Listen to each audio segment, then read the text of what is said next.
السلام علیکم سامعین، آئیے شروع کرتے ہیں محی الدین نواب کی کہانی پتھر کی چوتھی قسط۔ آپ اسے سن رہے ہیں رباب کی آواز میں۔ معزز سامعین، اگر آپ نے چینل کو سبسکرائب نہیں کر رکھا تو براہ کرم ضرور کیجیے، اور اگر کہانی کو پسند فرمائیں تو اسے لائک اور شیئر بھی ضرور کر دیا کیجیے۔ بہت شکریہ۔ آئیے آج کی قسط کا آغاز کرتے ہیں۔ صداقت نے کہا، تم ان کی بیٹی ہو، تمہارے لیے وہ دشمن کی موت بن سکتے ہیں، لیکن وہی دشمن داماد کو ملک بدر کرے تو تمہارے ابا محترم خاموش تماشائی بن جاتے ہیں۔ کیا آپ اس بات کا مطلب یوں نہیں لے سکتے کہ میری خاطر دشمن کی موت بن جانے کا مطلب یہ ہے کہ وہ داماد کو ملک بدری سے روکنے کی کوشش کر رہے ہیں؟ اگر ایسا ہے تو اپنے ابا حضور سے پوچھو، مجھے استعفیٰ دے کر ملک چھوڑنا چاہیے یا نہیں؟ اگر آپ کچھ دنوں کے لیے لندن چلے جائیں گے تو کوئی حرج نہیں ہوگا، دشمن کے خاک میں ملتے ہی آپ واپس آ جائیں گے۔ دشمن کے خاک میں ملنے تک آپ کے والد محترم کا بھی بھلا ہوگا، وہ میری عدم موجودگی میں اپنے کچھ اہم مشن میں کامیاب ہو جائیں گے۔ میں آپ دونوں داماد اور سسر کی طنزیہ باتیں سن سن کر عاجز آ گئی ہوں، سمجھ میں نہیں آتا کیا کروں۔ کچھ نہ کرو، خود کو حالات کے دھارے پر چھوڑ دو، خدا جو کرے گا بہتر کرے گا۔ بہرحال کسی دوسرے وقت پہ فون کرو، ابھی میں مصروف ہوں۔ صداقت نے فون بند کر دیا، اس فون کو پاس والی سیٹ پر رکھا، کار ٹیلی فون کے ذریعے ماتحتوں سے رابطہ کیا۔ پتہ چلا ہاکس بے کے ساحل پر ایک خوبصورت کاٹیج کے سامنے وہ پجیرو کھڑی ہے، وہاں مزید 3 کاریں نظر آ رہی ہیں اور کاٹیج کے چاروں طرف مسلح گارڈز بھی کھڑے ہیں۔ صداقت نے کہا، وہاں یقیناً ایک اہم ڈیلنگ ہو رہی ہوگی۔ اگر چھاپا مارنے سے کوئی ثبوت ہاتھ نہ لگا تو وہ بڈھا پیر صاحب تم لوگوں کی نوکری کھا جائے گا۔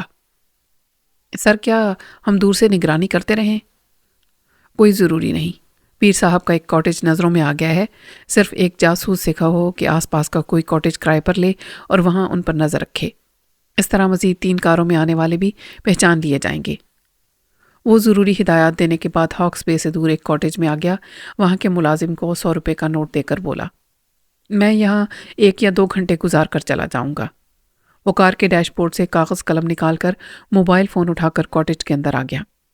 اسے اپنی بیٹی کے فون کا انتظار تھا۔ یا حیرت! کیا گونگے ریسیور کے ماؤتھ پیس پر بول سکتے ہیں؟ کیا ریسیور کے ہیئرنگ پیس کے ذریعے بہرے سن سکتے ہیں؟ مسلح گارڈز کے باعث کوٹھی باہر سے آباد تھی، لیکن اندر سے ویران ہو چکی تھی۔ اندر شہناز اور ملازم عبداللہ کے سوا کوئی تیسرا باقی نہیں بچا تھا۔ وہ اپنے کمرے سے نکل کر بالکونی سے گزرتی ہوئی زینے سے اتر رہی تھی اور کوٹھی کی ویرانی اور خاموشی کو دیکھ رہی تھی۔ پھر بڑے ہال سے گزرتی ہوئی کچن کے دروازے پر آئی۔ عبداللہ نے اسے دیکھ کر اشارے سے پوچھا، کھانا نکالوں؟ اس نے انکار میں سر ہلایا۔ وہ بولا، بی بی جی، لنچ کا وقت ہو گیا ہے، کیا آپ دیر سے کھانا کھائیں گی؟ پھر اسے یاد آیا کہ وہ ایک بحری کے سامنے بات کر رہا ہے۔ اس نے دیوار کی کھڑی کی طرف اشارہ کیا تاکہ وہ لنچ کا وقت سمجھ لے۔ شہناز نے انکار میں سر ہلا کر اشارے سے سمجھایا کہ ابھی اسے بھوک نہیں، وہ چلا جائے۔ وہ کچن کا پچھلا دروازہ بند کر لے گی اور 6 انگلیاں دکھا کر گھڑی کی طرف اشارہ کر کے سمجھایا کہ وہ یہاں 6 بجے واپس آئے۔ وہ بولا، بڑی مہربانی بی بی جی، میں آپ سے چھٹی مانگنے ہی والا تھا۔ وہ کچن کی ضروری چیزوں کو ان کی جگہ ٹھکانے سے رکھنے کے بعد اسے سلام کر کے چلا گیا۔ شہناز نے دروازے کو اچھے سے اندر سے بند کر لیا۔ اب کوئی کوٹھی کے اندر نہیں آ سکتا تھا اور نہ ہی اسے کھڑکی سے جھانک کر دیکھ سکتا تھا۔ وہ کچن سے ایک چینی کی خالی پلیٹ اور چمچہ اٹھا کر بڑے ہال میں آئی، جہاں ایک بڑا سا قیمتی پیانو رکھا تھا۔ وہاں موسیقی سے کسی کو لگاؤ نہیں تھا، لیکن پیانو کو ڈیکوریشن پیس کے طور پر رکھا گیا تھا۔ اس نے چمچ اور پلیٹ پیانو کی ریڈز کے پاس لگ کر رکھ دیا، پھر سینٹر ٹیبل سے فون اٹھا کر لے آئی، اسے بھی ریڈز کے قریب ہی رکھ دیا۔ اس کے بعد پیانو کے سامنے بیٹھ گئی، ریسیور اٹھا کر اپنے کان سے لگایا اور نمبر ڈائل کرنے لگی۔ صداقت ہاکس بے کے ایک کاٹیج میں کاغذ کا پیڈ اور قلم لیے بیٹھا تھا۔ موبائل فون کی آواز سن کر اس نے اسے اٹھایا، اس کا بٹن دبایا۔ دوسری طرف سے گونگی آوازیں سنائی دیں۔ اس نے جیب سے ایک سیٹی نکال کر زور سے فون کے سامنے بجائی۔ شہناز نے ریسیور اپنے کان سے ہٹا کر اپنے اس کان پر ہاتھ رکھ لیا۔ وہ سن نہیں سکتی تھی، لیکن سیٹی ہو یا کوئی تیز آواز تو اپنے کان کے آس پاس کی جلد پر آواز کی تھرتھراہٹ محسوس کر سکتی تھی۔ وہ محسوس کر کے مسکرائی. سمجھ گئی باپ فون ریسیو کر رہا ہے. اس نے ریسیور کو کریڈل سے ہٹا کر پیانو کی ریڈز کے قریب رکھا، پھر اس کے دونوں ہاتھوں کی انگلیاں پیانو کی ریڈز پر حرکت کرنے لگیں. اس حرکت سے ظاہر ہوتا تھا کہ اس نے لندن میں رہ کر گونگوں بہروں کے اسکول میں صرف لکھنا پڑھنا ہی نہیں بلکہ موسیقی کی کلاس میں پیانو کی ایک ایک ریڈ کو سر کے حساب سے سیکھا بھی تھا، اور ان سروں کے مطابق اسے اپنا مافی الضمیر، اپنے اندر کی باتیں ظاہر کرنے کی مکمل تربیت حاصل ہو گئی تھی. پیانو پر جو ریسیور رکھا تھا اس کے ذریعے سروں کی آواز صداقت علی سن رہا تھا اور کاغذ پر کچھ لکھ رہا تھا. لکھتے وقت اس کے چہرے پر مسکراہٹ تھی اور اسے یاد آ رہا تھا اسکاٹ لینڈ یارڈ کے ایک شعبے کے دروازے پر لکھا تھا میوزیکل سگنل میسیجز، موسیقی کے اشارتی پیغامات. اس شعبے کے ایک کمرے میں 14 برس کی شہناز پیانو کے سامنے بیٹھی تھی. اس پیانو کی ایک ریڈ پر اے، دوسری ریڈ پر بی، تیسری پر سی اور اس طرح تمام ریڈنگز پر انگریزی حروف زیڈ تک لکھے تھے. ایک بوڑھا انگریز ٹیچر اسے سمجھا رہا تھا کہ شہناز کس طرح مختلف حروف کی ریڈز کو دبا کر ایک لفظ مکمل کر سکتی ہے. پیانو کے پیچھے کھڑا ہوا صداقت ایک ایک ریڈ کی آواز سن کر کاغذ پر حروف کی ترتیب سے الفاظ اور الفاظ کی ترتیب سے فقرے بنا رہا تھا. وہی صداقت علی ہاکس بے کاٹیج میں کاغذات کے پیڈ پر جھکا ہوا کان سے موبائل فون لگائے پیانو کی آوازیں سن کر کچھ لکھ رہا تھا. The front lock of the safe is a showpiece. The real one is attached with the wall. یعنی آئرن سیف کا سامنے والا لاک محض نمائشی ہے، اصل لاک دیوار والے حصے میں ہے. وہ پیانو پلے کرتے ہوئے کہہ رہی تھی. اب آپ لاک کا نمبر نوٹ کر لیں. باپ نوٹ کر رہا تھا. بیٹی ایک ہاتھ میں چمچ لے کر ریسیور کے سامنے اسے پلیٹ پر بجانے لگی. پہلے اس نے 3 بار چمچ سے پلیٹ کو بجایا، پھر ایک ذرا وقفے سے 5 بار بجایا. اس کے بعد وہ پلیٹ پر چمچ کو گھسنے لگی. گھسنے کا مطلب تھا 0. اس سگنل کے مطابق صداقت کاغذ پر لکھ رہا تھا 3502999. دونوں باپ بیٹی کے درمیان ایک خفیہ میوزیکل زبان سے گفتگو ہو رہی تھی جسے صرف اسکاٹ لینڈ یارڈ کے تربیت یافتہ جاسوس ہی سمجھ سکتے تھے. کوٹھی اور ہاکس بے کے کاٹیج میں کوئی تیسرا سمجھنے والا نہیں تھا. آخر میں صداقت نے 2 بار مختصر سی سیٹی بجائی. شہناز نے کان کے پاس تھرتھراہٹ محسوس کی. سمجھ گئی کہ باپ پوچھ رہا تھا کہ کوئی اور انفارمیشن. اس نے میوزیکل سگنل کے ذریعے کہا دیٹس آل. صداقت نے ایک لمبی سیٹی بجائی. اس سگنل کے ذریعے اس نے بیٹی کو شاباش کہا، پھر ان کا فون کا رابطہ ختم ہو گیا. وہ پیانو کے پاس سے اٹھ گئی اور پلیٹ اور چمچ کو بھی واپس کچن میں رکھ آئی. کوٹھی کے احاطے کے باہر خیمے کی محدود فضا میں گٹار کی آواز گونج رہی تھی اور باہر تک سنائی دے رہی تھی. یہ ثناء اللہ شاہ عرف سنی کا مشغلہ تھا. ذہن الجھا ہوا تھا. کوئی بات صدمہ پہنچا رہی ہو تو وہ غم غلط کرنے کے لیے سر سنگیت سے دل بہلانے لگتا تھا. پیر عظمت اللہ شاہ سلطانی نے اپنے دونوں بیٹوں اور دونوں پوتوں کی ایسے سرکاری شعبوں میں سرکاری افسروں کی حیثیت سے تقرری کرائی تھی جہاں سے وہ مطلوبہ سرکاری راز معلوم کرتے رہتے تھے.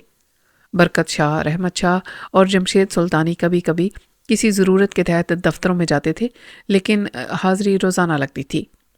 ان کا زیادہ وقت 2 نمبر کے دھندوں کے ذریعے دولت کمانے میں صرف ہوتا تھا. سنی کو سیاست اور صحافت سے دلچسپی تھی، اس لیے دادا کی سفارش پر اسے ایک اخبار میں معاون مدیر کی ملازمت مل گئی تھی. ویسے ان امیر زادوں کی ملازمت کی ضرورت محض اس لیے تھی کہ وہ اپنے عہدوں کے ذریعے امیر ترین بننے کے لیے رعایتیں اور سہولتیں حاصل کرتے رہیں. سنی ان سے مختلف تھا. صحافت سے ذہنی لگاؤ رکھتا تھا. چونکہ سچ بولنے کا عادی تھا اور مجبور تھا، اس لیے سچے اور بے لاگ تبصرے لکھتا تھا. وہ باپ دادا کے اندرونی حالات جانتا تھا. پس پردہ اور زیر زمین جرائم اس سے پوشیدہ نہیں رہتے تھے. اگرچہ وہ ثبوت کے ساتھ سب کچھ نہیں جانتا تھا، لیکن سطحی طور پر خاصی معلومات رکھتا تھا. وہ جب بھی اس سلسلے میں کالم لکھ کر شائع کرانا چاہتا تو اخبار کے مدیر اعلیٰ اور مالک کو خوف اور دہشت سے پسینہ آ جاتا. وہ اس کی تحریر کو چھاپنے سے پہلے اس کے دادا کے پاس پہنچا دیتے، جس کے نتیجے میں دادا جان اسے اچھی طرح ڈانٹتے. اس کا لکھا ہوا کالم اسی کے منہ پر پھینک کر مارتے. ہمیں تمہارا سچ بولنا اچھا لگتا ہے، لیکن سچ بولتے وقت یہ نہیں سوچتے تم کہ اپنے بزرگوں پر کیچڑ اچھال رہے ہو. تو پھر آپ مجھے ڈانٹتے کیوں ہیں؟ تمہاری حماقت پر. تمہارا سچ کبھی اخبار میں شائع نہیں ہو سکے گا۔ سینسر بورڈ پر ہمارے زر خرید بیٹھے رہتے ہیں۔ اپوزیشن پارٹی کے اخبارات بھی ایسا سچ چھاپنے سے معذرت چاہیں گے کیونکہ آئندہ الیکشن میں انہیں کامیابی کی امید ہے۔ وہ اقتدار میں آئیں گے تو ہم سے اچھی صاحب سلامت رکھنے پر مجبور ہوں گے۔ سنی نے اپنی صحافتی زندگی کے آغاز میں سیاسی اور سماجی حالات پر بھرپور انداز میں بہت کچھ لکھا، لیکن سیاست کے چونکا دینے والے اسرار جب بھی اپنی قلم سے ظاہر کرنا چاہے اس پر سینسر کی قینچی چل گئی۔ ظاہری طور پر صحافت اور اخبارات بڑی حد تک آزاد ہیں۔ تمام اخبارات میں سچائیاں کسی حد تک شائع ہوتی تھیں، لیکن ایسا ہی لگتا تھا جیسے سچائی برقع پہن کر آئی ہو۔ قارئین کو معلوم ہو جاتا ہے کہ یہ سچائی ہے، مگر کیسی ہے اور کتنی زوردار ہے یہ بتانے کے لیے برقعے کا نقاب الٹنے کی اجازت نہیں دی جاتی۔ اس طرح کم و بیش یہ بھرم قائم رہتا ہے کہ صحافت آزاد ہے۔ وہ گٹار بجاتے بجاتے رک گیا۔ شہناز خیمے کا پردہ ہٹا کر اندر آئی تھی۔ اس کے شانے سے ایک بیگ لٹک رہا تھا۔ وہ قریب آ کر اس کی فولڈنگ چارپائی پر بیٹھ گئی۔ اپنے ہاتھ اور انگلیوں کے اشارے سے بولی، کھانے کا وقت ہو گیا ہے، میں نے بھی نہیں کھایا ہے، کیا میرے ساتھ بھی نہیں کھاؤ گے؟ سنی بڑی حد تک اشاروں کی زبان سمجھنے لگا تھا۔ اس نے بھی اشارے سے کہا، مجھے بھوک نہیں ہے، پھر کسی وقت باہر جا کر کسی ہوٹل میں کھاؤں گا۔ شہناز نے اپنے بیگ سے کاغذات کا ایک پیڈ اور قلم نکال کر لکھا، میں جانتی ہوں تمہارے دل پر بوجھ ہے سنی، ہمارا خاندان جیسا بھی ہے ہمارا ہے، آج وہ بکھر گیا ہے، تم بھی گھر سے باہر نکل آئے ہو، میں جانتی تھی گھر سے کھانا لاؤں گی تو تم نہیں کھاؤ گے، لہٰذا میں بھی بھوکی ہوں اور اس وقت تک بھوکی رہوں گی جب تک میرے ساتھ کسی ریسٹورنٹ میں چل کر کھانا نہیں کھاؤ گے۔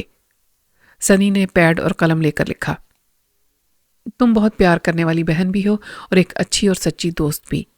قدرت نے تمہیں قوت سماعت اور گویائی سے محروم رکھا ہے، لیکن بہت ہی حساس اور درد بھرا دل دیا ہے۔ بزرگوں نے بھوک اڑا دی ہے، پھر بھی میں تمہارے ساتھ کھاؤں گا۔ مجھے تمہارا ساتھ چاہیے اور تمہاری قربت مسیحائی کا کام کرے گی۔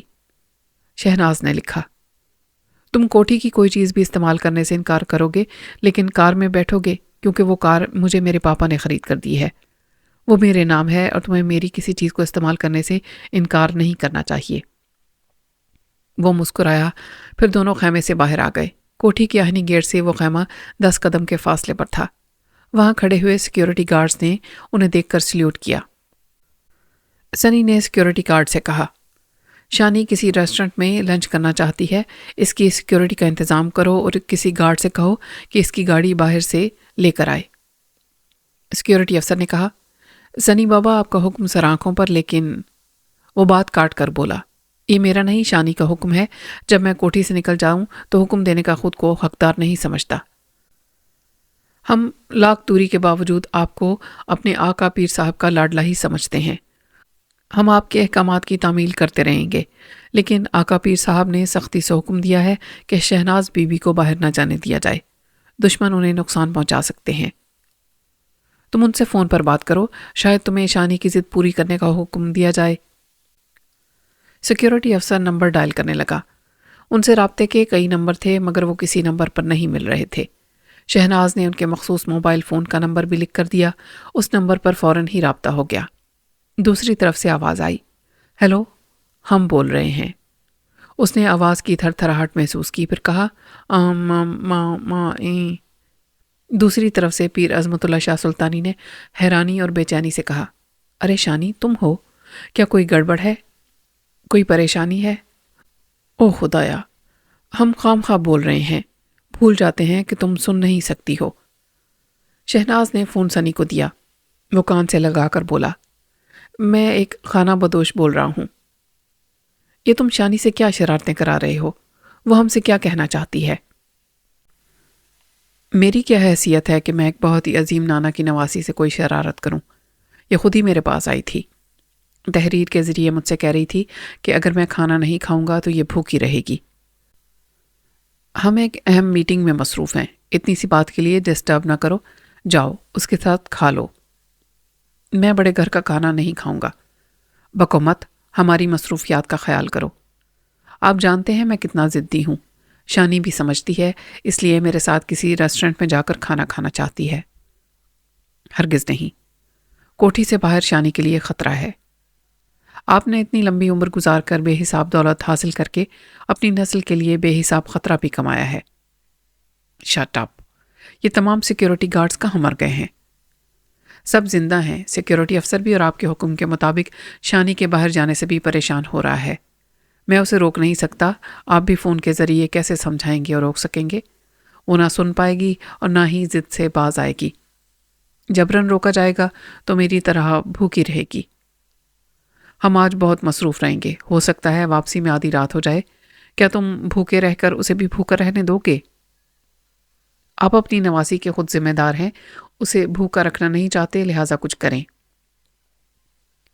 تم ہماری کوٹھی سے باہر نہیں جاؤ گے۔ کوئی بات نہیں، کسی ملازم کو بھیج کر ریسٹورنٹ سے کھانا منگوا لو۔ آپ پلیز ہولڈ کریں، میں شانی سے پوچھتا ہوں۔ اس نے شانی سے کاغذ قلم لے کر لکھا، تمہارے نانا فرما رہے ہیں کہ باہر نہیں جاؤ، ریسٹورنٹ سے کھانا منگوا لو۔ اس نے جواب لکھا، بات محض کھانے کی نہیں، میں باہر جا کر خطرہ مول لینا چاہتی ہوں۔ اگر مجھے اغوا کیا گیا تو یہ میری خوش قسمتی ہوگی، کیونکہ وہ اغوا کرنے والے مجھے وہیں پہنچائیں گے جہاں میری ممی ہوں گی۔ سنی نے وہ تحریر پڑھی، اسے حیرانی ہوئی، پھر زیر لب کہا، اس نے بہت عجیب سی بات لکھی ہے۔ ماں کی آغوش تک پہنچنے کے لیے دشمنوں کے ہتھے چڑھ جانا خوش قسمتی ہے اس کے لیے۔ اس نے فون پر وہ تحریر پڑھ کر سنائی۔ انہوں نے گرج کر کہا کہ آج ہمارے خاندان کے ہر فرد کا دماغ پھر گیا ہے۔ تم سب نے کوٹھی چھوڑ دی اور یہ ماں کی آغوش تک پہنچنے کے لیے اغوا ہونے کی خواہش کر رہی ہے۔ آپ غصہ نہ کریں، اپنی جگہ مصروف رہیں۔ وہ آج رات تک بھوکی رہے گی تو کوئی فرق نہیں پڑے گا، واپسی پہ کم از کم آپ کو زندہ ملے گی۔ وہ نواسی کا پیغام سن کر سوچ میں پڑ گئے تھے۔ انہوں نے کہا، ہم اسے بھوکا نہیں رہنے دیں گے۔ یہ بیٹیاں اور نواسیاں بیٹوں کے مقابلے میں اپنے بزرگوں کو زیادہ محبت اور توجہ دیتی ہیں۔ تم سیکیورٹی افسر کو فون دو۔ سنی نے فون دے دیا۔ اس نے کہا، یس سر، آپ کا خادم بول رہا ہوں۔ انہوں نے کہا، اپنی نواسی کی ضد سے ایک آئیڈیا ذہن میں آیا ہے۔ اسے شہر میں کھانے پینے اور گھومنے پھرنے دو اور دشمنوں کو اسے اغوا کرنے کا موقع دو۔ سر، یہ آپ کیا فرما رہے ہیں؟ انہوں نے پوچھا، کیا ہمارے پاس اسلحہ اور جانثار محافظوں کی کمی ہے؟ نو سر، ہماری کوٹھی کے اطراف 15 گارڈز موجود ہیں، باقی 30 مسلح گارڈز جو باری باری ڈیوٹی پر آتے ہیں انہیں بھی کال کروں گا تو وہ آدھے گھنٹے کے اندر اندر یہاں پہنچ جائیں گے۔ ایسے انتظامات کرو کہ مسلح گارڈ سے بھری ہوئی 4 گاڑیاں دور ہی دور سے اس کی نگرانی کریں۔ تم سادہ لباس میں ڈرائیور بن کر جاؤ۔ دشمن گن پوائنٹ پر اسے لے جانا چاہیں تو جانے دو۔ ہمارے دوسرے گارڈز بڑی رازداری سے ان کا تعاقب کریں گے۔ ہمیں یقین ہے کہ جہاں ہماری ہاجرہ بیٹی ہوگی وہیں ہماری نواسی کو پہنچا دیا جائے گا۔ اس طرح ہمیں دشمن کے اس خفیہ اڈے کا پتہ چل جائے گا۔ آل رائٹ سر، میں ابھی تمام مکمل انتظامات کر کے خود سادہ لباس میں ڈرائیور بن کر شہناز بی بی کے ساتھ جاؤں گا۔ ہم سے اسی فون پر رابطہ رکھو اور ہر آدھے گھنٹے کے بعد ہماری نواسی کی خیریت کی اطلاع دیتے رہو۔ انہوں نے فون بند کر دیا۔ وہ ہاکس بے کے ایک کاٹیج میں تھے۔ ان کے سامنے سینٹر ٹیبل کے اطراف 3 خوش لباس افراد صوفوں پر بیٹھے تھے۔ کاٹیج کے آگے پیچھے دائیں بائیں مسلح گارڈز کھڑے تھے۔ کچھ فاصلے پر حد نظر تک پھیلا ہوا سمندر کھڑکی سے دکھائی دے رہا تھا۔ پیر عظمت اللہ شاہ سلطانی ان تینوں کو دیکھ رہے تھے۔ وہ تینوں اپنے ہاتھوں میں ایک ایک فائل لیے ان کی ورق گردانی کرتے ہوئے بڑے انہماک سے پڑھ رہے تھے۔ ایک نے آخری صفحہ پڑھ کر فائل کو بند کیا اور پھر انہیں حیرانی اور تعریفی نظروں سے دیکھتے ہوئے کہا، آپ واقعی پیر صاحب ہیں، پتہ نہیں کیا عمل کرتے ہیں۔ میری مکمل فائل وہاں سے غائب کر کے میرے ہاتھوں پہنچا دی۔ انہوں نے فاتحانہ انداز میں کہا، مسٹر ہمدانی، دوسرے ناتہندگان کے مقابلے میں آپ کی گردن بری طرح پھنسی ہوئی تھی۔ ہمارا داماد پورے یقین سے یہ سمجھتا ہے کہ اس کی بیوی کو یعنی ہماری صاحبزادی کو آپ نے اغوا کیا ہے اور آپ تاوان کے طور پر ہمارے خلاف انکوائری ختم کرانا چاہتے ہیں۔ رئیس ہمدانی نے دونوں کانوں کو پکڑ کر کلمہ پڑھتے ہوئے کہا، اس کلمہ پڑھنے والی زبان سے کہتا ہوں، ہم اپنی عزت کا بھرم رکھنے والے آپ جیسی ہستی کے خلاف قدم اٹھانے کی ہمت کبھی نہیں کر سکتے۔ ہم جانتے ہیں، مگر ہمارا داماد نہیں مانتا۔ اس نے اپنی بیوی کو بازیاب کرانے کے لیے آپ کی فائل ریکارڈ روم سے نکال لی تھی اور اسے اپنے بنگلے میں چھپا کر رکھا تھا۔ آپ یہ سمجھیں ہم نے شیر کے منہ میں ہاتھ ڈال کر یہ فائل نکالی ہے۔ آج ہی صبح کی فلائٹ سے ہمارے پاس پہنچی ہے اور ہم نے آپ کے پاس پہنچا دی ہے۔ واقعی آپ کے داماد کو اسکاٹ لینڈ یارڈ کے محکمے کی پشت پناہی حاصل ہے، ورنہ وہ نہ تو کسی حاکم کے دباؤ میں آتے ہیں اور نہ ہی آپ جیسے گاڈ فادر سے مروب ہوتے ہیں۔ ایسے ناقابل تسخیر ڈائریکٹر جنرل کو آپ ہی نے اپنی چالوں سے الجھا کر تسخیر کیا ہے۔ دوسرے شخص نے اپنی فائل کو بند کیا، پھر اطمینان کی سانس لے کر کہا، آپ جتنی بڑی رقم لیتے ہیں اتنا ہی بڑا پہاڑ سر سے اتار بھی دیتے ہیں۔ تیسرے نے کہا، آپ نے بہت بڑے قرضے کی ادائیگی سے نجات دلائی ہے۔ اس فائل کے غائب ہو جانے کے بعد ہمارے خلاف ناتہندگی کا مقدمہ ناکام رہے گا۔ اب کوئی ثبوت باقی نہیں بچے گا کہ ہم نے کبھی قرضے بھی لیے تھے۔ انہوں نے کہا، آپ حضرات نے اپنے اپنے اعمال نامے پڑھ لیے اور مطمئن ہو گئے۔ ہمارا مشورہ ہے کہ ایک بار پھر انہیں پڑھ لیں۔ ایک نے کہا، ہم نے غور سے پڑھا ہے اور بالکل مطمئن ہیں۔ تو پھر انہیں ہمارے سامنے جلا دیں۔ تینوں نے انہیں سوالیہ نظروں سے دیکھا، پھر ایک نے پوچھا، کیا انہیں جلانا ضروری ہے؟ ہمارے آدمیوں نے دہشت گردی کے بہانے اس ریکارڈ روم کو جلا دیا ہے جہاں سے آپ کی یہ فائلیں لائی گئی ہیں۔ اس طرح یہ فائلیں بھی جل چکی ہیں۔ یعنی جن حضرات نے آپ کو بھاری معاوضہ نہیں دیا، آپ کے آدمیوں نے ان کی فائلیں بھی جلا ڈالی ہیں۔ دوسرے نے کہا، اس طرح تو آپ نے انہیں بھی قرضوں کی ادائیگی سے بچا لیا ہے۔ کروڑوں کے قرضے ہضم کرنے والوں کو ہم اللہ کے نام پر نہیں بچاتے۔ ان سب کی فائلیں ہمارے پاس ایک ڈارک روم میں محفوظ ہیں۔ چونکہ وہ حکومتی پارٹی میں ہیں اس لیے مطمئن ہیں کہ ان کا کچھ نہیں بگڑے گا۔ بھئی حکومتیں موسموں کی طرح بدلتی رہتی ہیں۔ ان مطمئن رہنے والوں کو آئندہ الیکشن کے بعد اپوزیشن کے خانے میں آنے دو، انہیں قرض نہ دہندگان کہلانے دو، پھر وہ ہمیں منہ مانگا معاوضہ دینے پر مجبور ہو جائیں گے۔ ہمدانی نے ہنستے ہوئے کہا، آپ بدلتے ہوئے موسم کے مطابق پھل کھاتے ہیں۔ آپ حضرات کو اپنی فائلوں کی فکر کرنی چاہیے۔ اگر اس کاٹیج سے باہر انہیں لے جائیں گے تو یہ کسی طرح آپ کی مخالف سیاسی پارٹی کے ہاتھ لگیں گی یا ہمارا داماد انہیں اچک لے جائے گا، پھر اس کی ذمہ داری ہم پر نہیں ہوگی۔ آپ درست فرماتے ہیں، ہم انہیں ابھی نہیں جلائیں گے تو ہمارے کسی برے وقت میں یہ فائلیں ہمارے سیاسی کیریئر کو جلا ڈالیں گی۔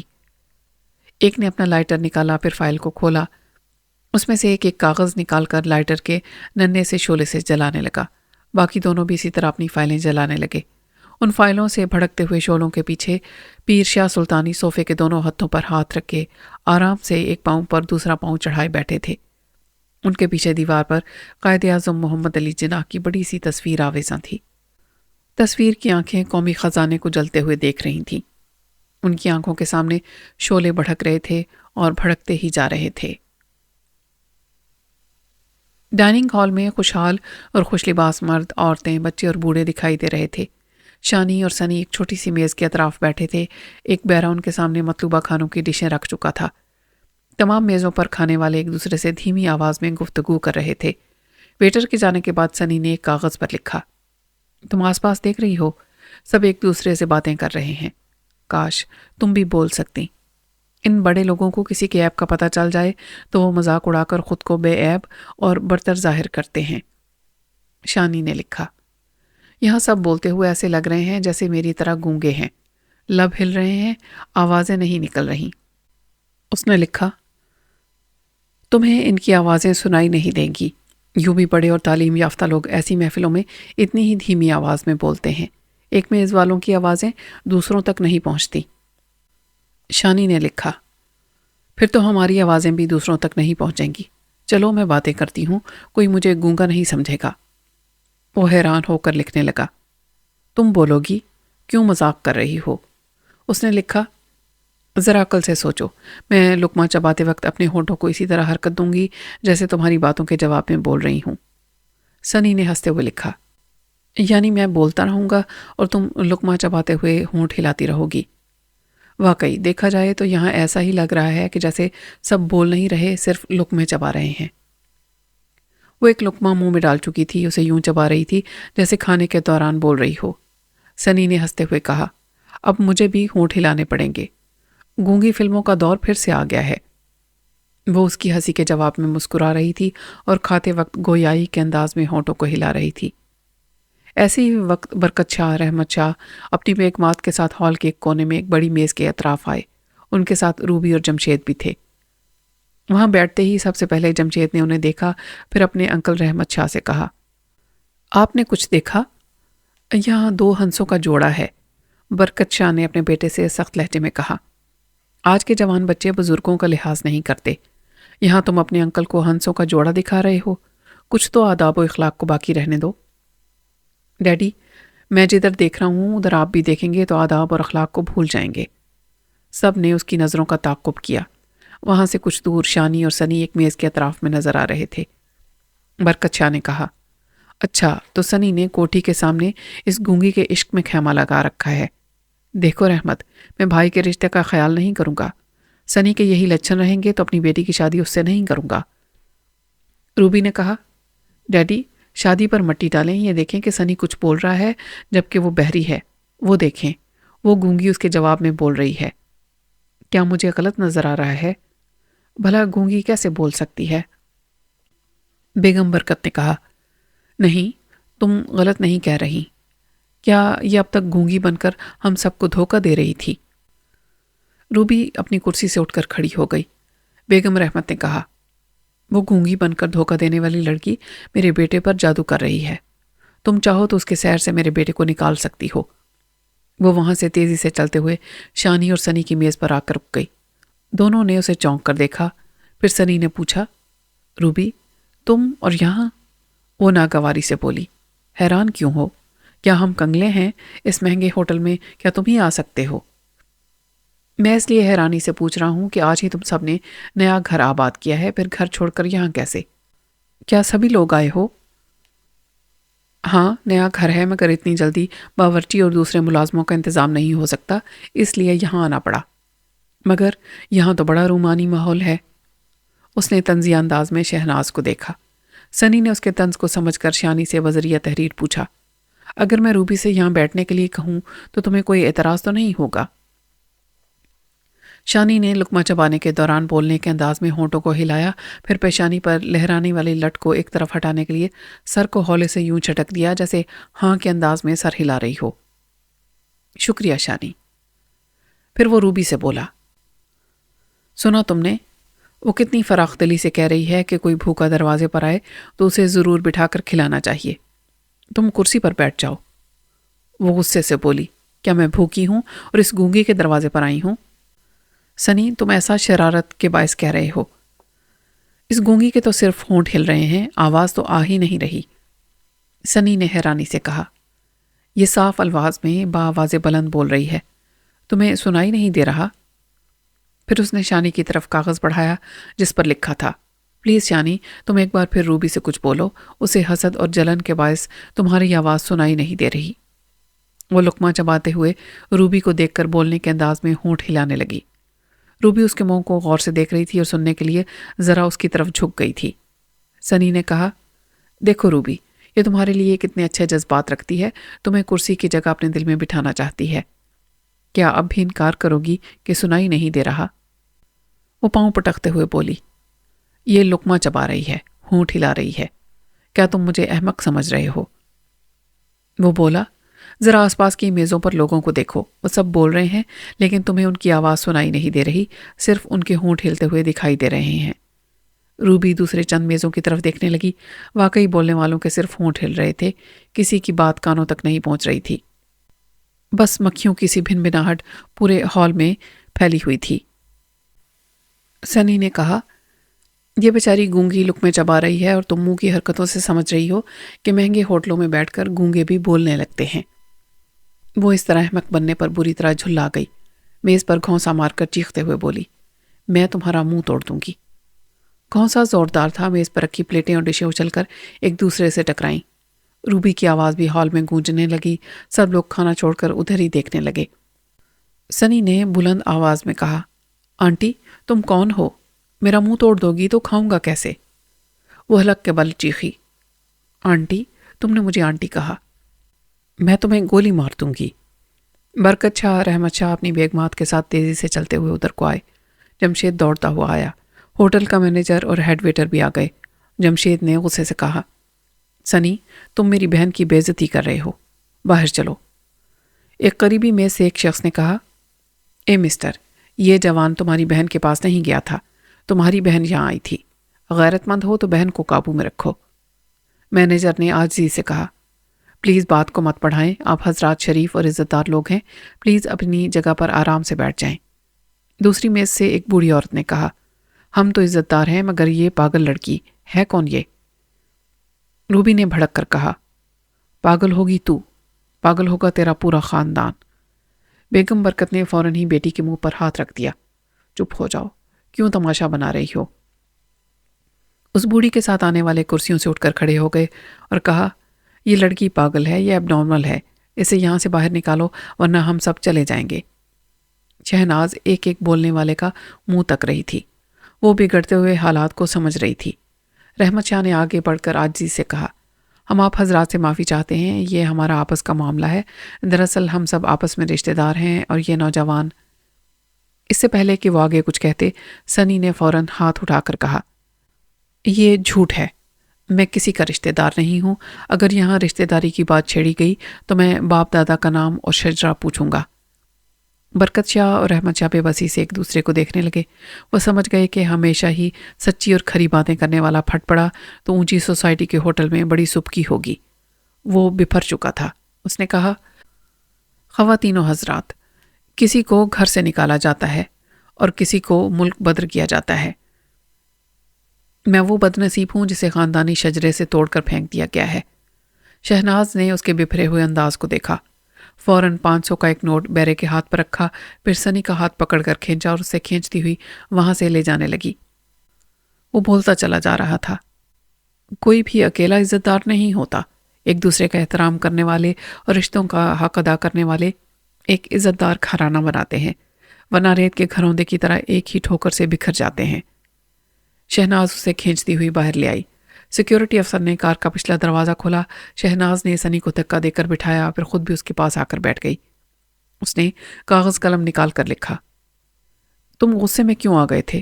وہاں سب لوگ کیا کہہ رہے تھے؟ میں تمہارے تیور دیکھ کر پریشان ہو رہی ہوں۔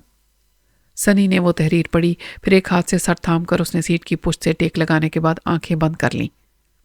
کار سٹارٹ ہو کر آگے جانے لگی۔ ایک بڑے سے ٹی وی اسکرین پر ایک خاتون بڑی عقیدت سے سر پر آنچل رکھے ہوئے تھی اور کہہ رہی تھی، ناظرین، جب بھی بچوں کا ذکر آتا ہے تو سائیں رب راکھن کا چہرہ اور ان کی عظیم شخصیت ہماری نگاہوں کے سامنے آ جاتی ہے۔ سائیں رب راکھن ایسے بچوں کو سہارا دیتے ہیں جو والدین سے بچھڑ جاتے ہیں یا والدین اپنے دکھ، بیماریوں اور فاقوں سے مجبور ہو کر انہیں سائیں کے دروازے پر چھوڑ جاتے ہیں۔ انہوں نے بڑے بڑے شہروں میں غریب بچوں کے لیے اسکول، ہسپتال اور ہاسٹل وغیرہ بنوائے ہیں۔ برسوں سے پرائے بچوں کو وہ تمام حقوق دیتے آ رہے ہیں جو ان کے سگے ماں باپ بھی نہیں دے سکتے۔ آج وہ عظیم اور محترم سائیں رب راکھن ہمارے اسٹوڈیو میں موجود ہیں اور بچوں کے سلسلے میں اپنے جذبات، احساسات، تجربات اور معلومات آپ تک پہنچانا چاہتے ہیں۔ تو آئیے ناظرین، ہم اپنے سائیں کی اثر انگیز باتیں سنتے ہیں اور دنیا کے جتنے ممالک میں ہماری نشریات پہنچتی ہیں وہاں تک اپنے سائیں کے غور طلب افکار پہنچاتے ہیں۔ کیمرہ اس خاتون سے ایک معمر شخص پر گیا۔ اسکرین پر وہ باوقار شخص تنہا نظر آ رہا تھا۔ اس نے گہرے رنگ کا سیاہی مائل لباس پہن رکھا تھا، چہرے پر ہلکی ہلکی مونچھیں تھیں، داڑھی سے بے نیاز تھا، سر کے بالوں سے کہیں کہیں سفیدی چھلک رہی تھی۔ اس کی میز پر ایک طرف دولہا جیسا گڈا تھا، دوسری طرف خوبصورت سی سنہری بالوں والی رانی گڑیا کھڑی تھی۔ سائیں رب راکھن نے بڑے ہی عاجزانہ انداز میں کہا، ناظرین کرام، السلام علیکم، میں اللہ تعالیٰ کا ایک عاجز اور ناچیز بندہ ہوں۔ آپ مجھے سائیں کہتے ہیں، یہ آپ کی قدردانی اور عزت افزائی ہے۔ ابھی اس پروگرام کی ابتدا کرتے وقت میرے میز پر پھولوں کے گلدستے رکھے جا رہے تھے، لیکن میں نے پھولوں کو ہٹا کر اس گڈے اور گڑیا کو اپنے اور آپ کے سامنے رکھا، کیونکہ ہمارے سامنے یہ بچے ہوں تو یہ پھولوں سے زیادہ خوبصورت لگتے ہیں۔ ان معصوموں کے پیار کی خوشبو کبھی نہیں مرتی، اور جو چیز نہیں مرتی وہ ہماری دنیا کو زندہ رکھتی ہے۔ 20ویں صدی کے اختتام سے پہلے ہمیں چاہیے کہ ہم اپنا محاسبہ کر لیں۔ جب بڑوں پر ہمارا زور نہیں چلتا اور ہمیں غصہ آتا ہے تو ہم اپنے بچوں کی پٹائی کرتے ہیں۔ جب پورے کنبے کے لیے ہماری کمائی کم پڑ جاتی ہے تو ہم بچوں سے کتابیں چھین کر ان سے محنت مزدوری کراتے ہیں۔ جب یہی بچے اسکولوں اور کالجوں میں جاتے ہیں تو سیاسی پارٹیاں انہیں اپنی اپنی طرف مائل کرنے کے لیے اسلحہ اور لاکھوں روپے دیتی ہیں۔ بچوں کے ہاتھوں میں پتھر دو تو وہ پرندوں اور کتوں کو مارتے ہیں، اور پتھر پکڑنے والے ہاتھوں میں اسلحہ دے دو تو وہ اپنے قوم کے پیاروں کو گولیوں سے بھون کر رکھ دیتے ہیں۔ یہ بچے، ہمارے بچے، آپ کے بچے، نہایت کم عمری میں ایسی راہوں سے گزر کر برے لوگوں کی صحبت میں پہنچتے ہیں۔ کبھی آپ نے سوچا یہ بچے اپنی عمر سے بڑے ہتھیار کس طرح اٹھا لیتے ہیں اور انہیں کس طرح استعمال کرنا بھی سیکھ لیتے ہیں؟ جس بڑی سی اسکرین پر سائیں رب راکھن بول رہا تھا، اسی ٹی وی کے سامنے کچھ فاصلے پر ایک بڑے سے آرام دہ صوفے پر وہی سائیں رب راکھن بیٹھا ہوا تھا۔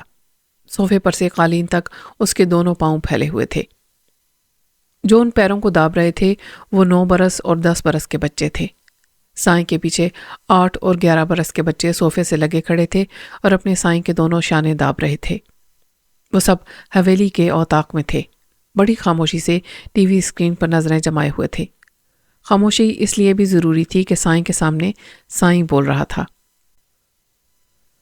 حویلی کے اوطاق میں سائیں رب راکھن کے صوفے کے پیچھے کھڑے ہوئے 8 اور 11 برس کے بچے ہتھیار فرش پر ٹیکے کھڑے تھے۔ انہوں نے رائفلوں کو دونوں ہاتھوں میں کھلونوں کی طرح اٹھا لیا۔ سائیں کے قدموں کے پاس 9 اور 10 برس کے لڑکے بیٹھے پاؤں داب رہے تھے۔ سائیں نے دونوں کو لات مار کر کہا، ہتھیار پیچھے نہیں آگے رکھے جاتے ہیں۔ رائفلیں ان لڑکوں نے اپنے پیچھے قالین پر رکھی تھیں۔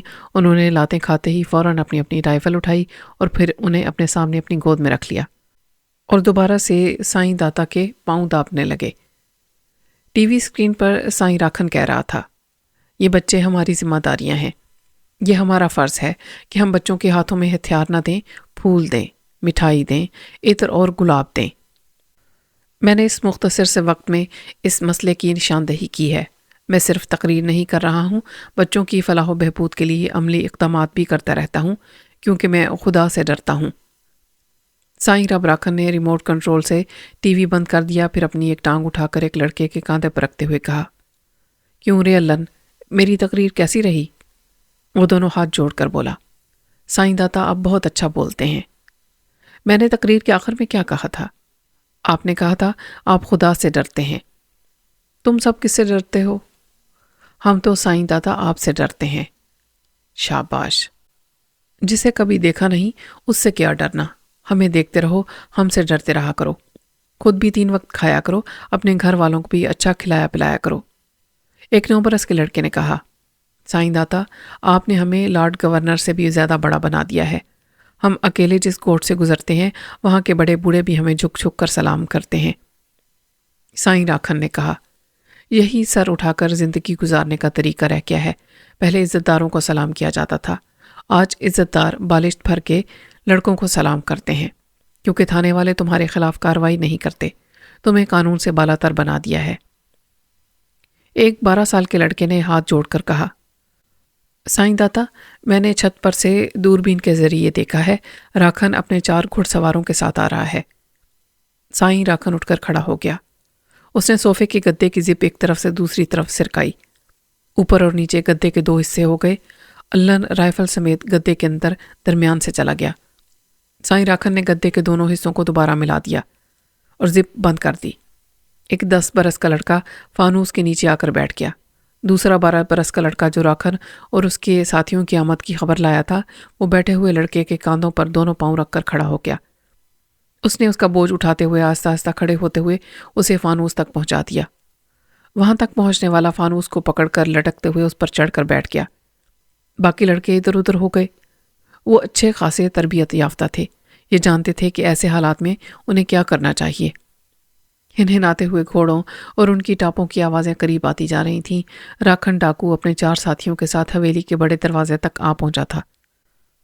2 لڑکے اس دروازے کے ایک ایک پٹ کو کھول رہے تھے، تیسرا ایک طرف کھڑا ہو گیا۔ راکھن کے قریب پہنچنے پر اس نے جھک کر سلام کرتے ہوئے خوشی کا اظہار کیا۔ اچھو سائیں، بھلی کرے آیو، اساں جو سائیں دودھ اوطاق میں آ۔ اس نے راکھن کو خوش آمدید کہتے ہوئے بتایا کہ ان بچوں کا سائیں داتا اپنے ڈرائنگ روم میں ہے۔ وہ سب گھوڑوں سے اتر گئے۔ 5 لڑکوں نے آ کر ان 5 گھوڑوں کی لگامیں تھام لی اور انہیں تھان کی طرف لے جانے لگے۔ راکھن اور اس کے ساتھی اپنی رائفلیں اور کلاشنکوف ہاتھوں میں لیے حویلی کے احاطے میں پہنچے۔ وہاں کھڑے ہوئے ایک لڑکے نے انہیں جھک کر سلام کیا، پھر دروازے کو کھول دیا۔ کھلے ہوئے دروازے سے اندر بیٹھا ہوا سائیں رب راکھن نظر آ رہا تھا۔ وہ راکھن کو دیکھتے ہی استقبالی انداز میں اٹھ کر آگے بڑھا، اسے خوش آمدید کہتے ہوئے گلے لگنے کے بعد مصافحہ کیا، اس کی خیریت دریافت کرتے ہوئے اسے صوفے پر بیٹھنے کو کہا۔ راکھن نے ایک صوفے پر بیٹھتے ہوئے اوطاق کے اندر چاروں طرف نظریں دوڑائیں۔ ایک لڑکا فانوس کے اوپر بیٹھا ایک کپڑے سے اس کے شیشے صاف کرتا ہوا دکھائی دیا، اس کے سوا اور کوئی نظر نہیں آیا۔ سائیں رب راکھن نے پوچھا، ہمارا راکھن جیوے اطلاع دیے بغیر اچانک کیسے آ گئے؟ خیریت تو ہے نا بابا؟ راکھن نے کہا، میں اچانک ایک دم سے نہیں آتا، راستہ سمجھ کر آتا ہوں۔ ہاں، سرکار نے تمہیں زندہ یا مردہ گرفتار کرنے والے کو 5 لاکھ روپے دینے کا اعلان کیا ہے۔ تم اطلاع دے کر آؤ گے تو آنے سے پہلے گرفتاری کے انتظامات ہو جائیں گے۔ میں آپ کے پاس بے خوف ہو کر اسی لیے آتا ہوں کہ اس حویلی میں صرف بچے ہی بچے رہتے ہیں، یہاں قداور جنگجو محافظ نہیں ہوتے، آج تک کسی ڈاکو نے یہاں ایک ہتھیار بھی نہیں دیکھا۔ جب یہاں کے سبھی ڈاکو میری عزت کرتے ہیں اور مجھے نقصان نہیں پہنچاتے تو میں ہتھیار کیوں رکھوں؟ آپ کی عزت اور شہرت اسلام آباد تک ہے، آپ ہمیں قانون کی گرفت میں آنے سے پہلے ہی خطرے سے آگاہ کر دیتے ہیں، اس لیے کوئی ڈاکو بھی آپ کا دشمن نہیں بلکہ آپ کو نقد نذرانے دیتا ہے۔ لیکن میرے معاملے میں آپ کی زبان جھوٹی پڑ رہی ہے۔ آپ نے وعدہ کیا تھا کہ میرے بھائی کو پولیس کا وڈا افسر بنا دیں گے۔ ہاں، میں نے وعدہ کیا تھا کہ تمہارا بھائی ٹریننگ حاصل کر لے گا تو میں اسے انسپیکٹر سے بھی اونچے عہدے پر ڈی ایس پی لگوا دوں گا۔ وہ ٹریننگ پوری کر چکا ہے، میں 3 مہینے سے انتظار کر رہا ہوں۔ تمہارے بھائی کی مارک شیٹ کمزور ہے، اس نے بہت کم نمبر حاصل کیے ہیں، وہ میرٹ کے بغیر بڑا افسر نہیں بن پائے گا۔ میں میرٹ ویرٹ نہیں جانتا، رقم جانتا ہوں۔ آپ نے مجھ سے 20 لاکھ روپے مانگے تھے، مجھ سے کہا تھا کہ وہ رقم بڑے بڑے عہدیداروں تک پہنچانے سے وہ وڈا افسر بن جائے گا، اس علاقے میں آئے گا، پھر کوئی میرے سر کی قیمت حاصل کرنے کی جرت نہیں کر پائے گا۔